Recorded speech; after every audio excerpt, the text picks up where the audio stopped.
Yun mga kamatik, magandang umaga mga kamatik. May ginawa naman ako dito. Order sa akin mga kamatik, 2 pugita. Ayan. Yan mga kamatik, 2 pugita yan. Kakatapos lang gawin dahil sa may inuuna pa ako mga kamatik.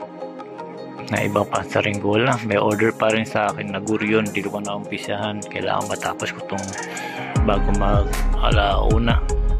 Ngayon mga kamatik ito yung 2 pugita na order sa akin mga kamatik. Ayan.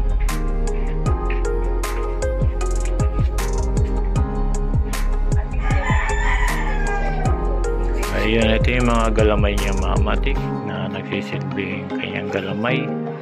Ito yung ulo. Ayan.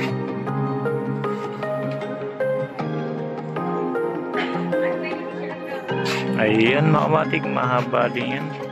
Tatry testing ko mamaya kung may pagkakataon tayo para di tayo mapaya sa customer na mamaya biligay ko hindi refund. Mas maganda susubukan ko na bago ko ibigat para hindi tayo mapapahiya.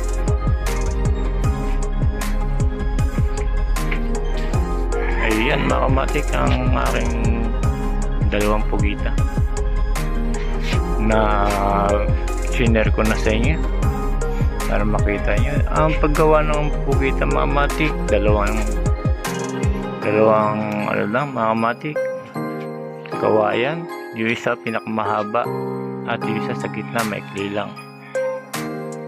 Tapos mga kamatik ang paggagawa na ito, ayan may tali.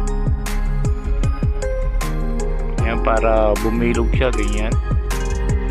Ayan po tali hanggang sa pagbaba niya mga kamatik. Nilagyan ko na rin siya ng mata para mas maganda din siyang tignan sa ere.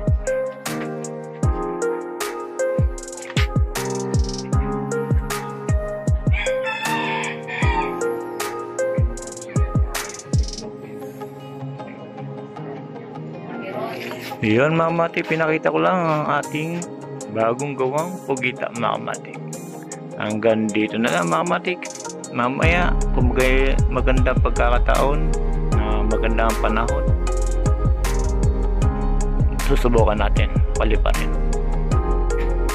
itong 2 pugita. Hanggang dito na lang mga kamatik. Salamat.